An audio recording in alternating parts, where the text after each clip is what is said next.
My name is Nur Aisyah binti Hafizan and my metric number is 286183. So today we are from Group 1 want to present detailing about macroeconomy. So macroeconomy is the study of the economy at the national or at global level, focusing on broad economic factors rather than individual markets or households. It examines key variables such as total nation income, expenditure, investment, and overall price level. The primary concern of macroeconomics analysis include nation output, employment, interest rate, wage level, and exchange rate. Macroeconomy as well how these variables interact to shape the overall health of the economy. For instance, they study how changes in government policies, such as fiscal and monetary measures, impact national output, employment, and inflation. The goal is to understand the broader economic trends and identify strategies to promote stability and growth. In addition, macroeconomy addresses important issues such as inflation, economic growth, and the distribution of income. It also looks at the causes and effects of regressions, as well as the role of international trade and exchange rates in a country's economic profile. By analyzing this aggregate factor, macroeconomic help policymakers make informed decisions to manage economic challenges, reduce unemployment, and control inflation. So overall, macroeconomic provides a framework for understand how large-scale economic forces operate and how government action can influence the economy on a national level. It focuses on understanding and managing economic fluctuation to promote long-term stability and growth. So we move to the next part, which is macroeconomic concern. So based on this macroeconomic syllabus, we found out there are 4 macroeconomic focuses, which is there are 4 key concerns, which is the first one is output growth. Output growth refers to an increase in economic activity leading to more job opportunities, higher living standards, and lower unemployment. However, it tends to be cyclical, fluctuating over time, which is known as the business cycle. So, economic growth is measured by aggregate output or the total goods and services produced in an economy over a specific period, typically a year. So, the next macroeconomic concern is unemployment. Unemployment occurs when individuals in the labor force are without work. The unemployment rate is the percentage of the labor force that is unemployed. Output growth and unemployment have an inverse relationship. When output increases, unemployment decreases, and when output decreases, unemployment rises. So the next key concern for macroeconomy is inflation. Inflation is the rise in the overall price level of goods and services.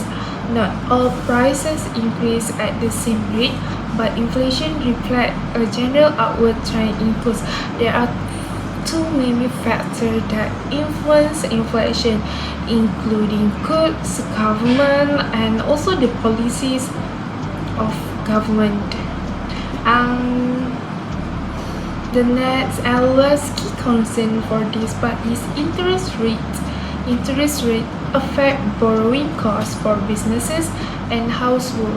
Higher interest rate make borrowing more expensive, reducing demand for loans, while lower rates encourage borrowing.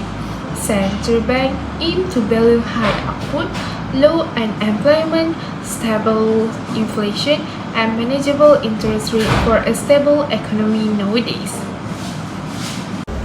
Hi, I'm Sophia Mading. My metric number is 297033. The component of macroeconomy. Firstly, economy agents. Households provide labor, consume goods and services using their incomes. Firms produce goods and services, hire labor, pay taxes, and reinvest profits. Governments uses taxes to fund public services, balancing surpluses or deficits. Foreign sector engages in trade through import and export. Secondly, markets in the economy. Goods and services markets, where households demand goods or services and firms supply them. Labor markets, households supply labor, wages depends on demand and skills. Money markets, central bank controls supply demand from all sectors. Lastly, interaction in economy. Households and firms. Households provide labor, firms pay wages and sell goods. Households and governments. Households pay taxes and receive public services. Firms and governments. Firms pay taxes and may get government support. And lastly, foreign sector trade links firms to global markets through imports or export. History of macroeconomics. Macroeconomics examines large-scale economic factors like national income, unemployment, and growth. Its development was shaped by major events, particularly the Great Depression. The 1929 economic collapse revealed the shortcomings of classical economics, which assumes markets could self-correct. In 1936, John Maynard Keynes introduced Keynesian economics, emphasizing the role of aggregate demands and advocating government interventions through spending and tax policies to address economic downturns. Keynes' ideas transformed modern economic management, becoming the basis for policies aimed at promoting employment, stability, and growth, especially after World War II. Hello, my name is Haira Alia binti Abdullah Mujani. My matric number is 288129. Today I'm going to tell you guys what is government role in macroeconomics. Government play a vital role in shaping the economy through a range of policies and action. They influence everything from inflation to unemployment and economic growth. Let's explore how the government drives economic stability and progress. The first one, we have monetary policy. Monetary policy is a central banks like the Federal Reserves in the US or the European Central Bank in Europe manage the money supply and regulate interest rates. By raising or lowering interest rates, they control inflation and stabilize the economy. For instance, lower interest rates can encourage spending and investment, while higher rates can help control inflation. The second one, we have fiscal policy. This is where government adjusts their spending and taxes to influence economic performance. During tough times, government can increase spending on public services like infrastructure or education to stimulate and demand. Tax cuts can also boost consumer spending and business investment. On the other hand, they may raise taxes or cut spending to control inflation or reduce budget deficits. Regulation and oversight. The government also plays a critical role in regulation and oversight. Through financial regulation, they ensure that banks and businesses operate responsibly, protecting both consumers and investors. In the labor market, laws set minimum wages and working conditions, while trade policies shape the global economy. And the last one is economic growth and development. Finally, the government fosters economic growth by investing in key areas like education, healthcare, and technology. By offering incentives for businesses to innovate and investing in human capital, governments can help ensure long-term prosperity and productivity. In conclusion, the government's role in macroeconomy is multifaceted through monetary and fiscal policies, regulation, and investment. It helps drive economic growth and stability, benefiting us all. Hi everyone, my name is Bushara, anak perempuan Chana. My number matric is 302809. Now, I want to explain about unemployment. So, what is unemployment? Unemployment is a person who active searching a job but is unable to find a job. So, unemployment also can define as someone who is 16 years old and 64 years old but not working, but they have effort to find a job and making a job. So, how to calculate unemployment rate? So, it's calculated by dividing the number of unemployed people by the number of people in labor force.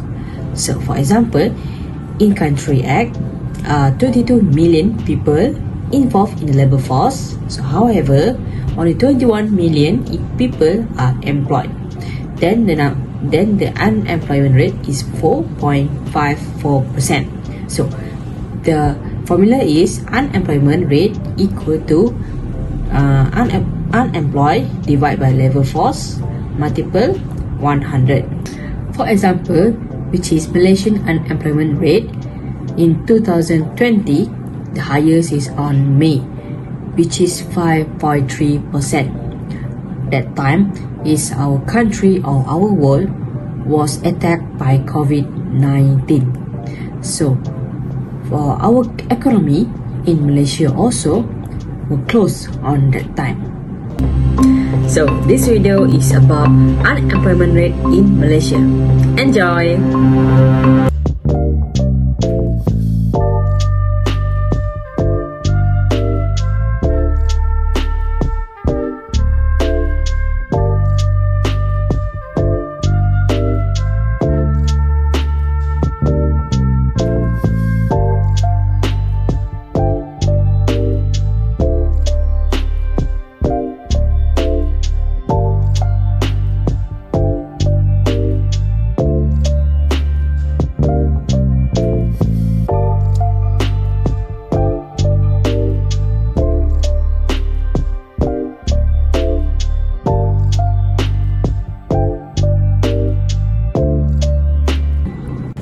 Now, I want to share about types of unemployment.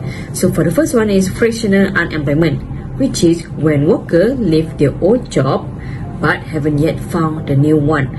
So, it means pekerja itu menukar kerja yang baru yang lebih sesuai dengan dia. Jadi, mereka akan cuba melompat kerja. Contohnya kerja ni sebulan, kerja tu 2 bulan, macam tu. Yang kedua, structural unemployment, which is when shift in economy create a mismatch between the skill work have and the skill needed by the employers. Maksudnya, pekerja yang ada kemahiran tersebut tidak dapat bekerja dengan bidang tersebut. Yang ketiga, classical unemployment, caused by the construction phase of the businesses cycle. And last sekali, seasonal unemployment, when workers are unemployment due to low demand at particular times of the year.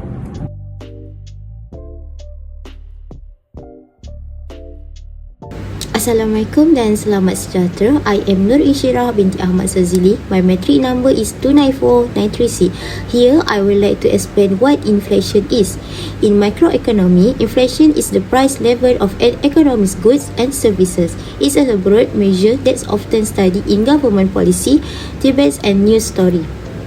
Next, I would like to explain about the cause of inflation. There are two. The first is demand pull inflation. It happens when aggregate demand in company outpaces aggregate supplies.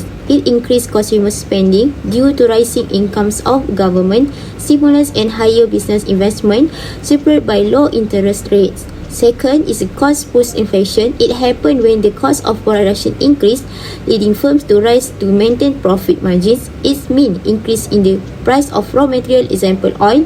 Also, supply chain distribution that reduce the availability of goods. What is effect of inflation? There are 5.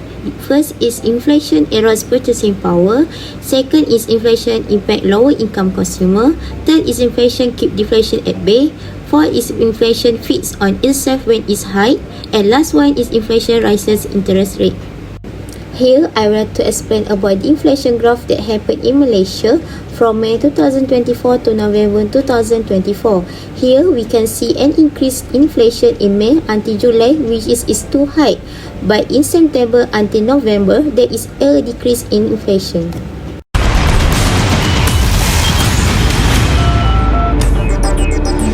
Inflasi Malaysia pada Ogos 2024 mereda kepada 1.9% dengan mata indeks mencatatkan 133.2 berbanding 130.7 pada bulan yang sama tahun sebelumnya.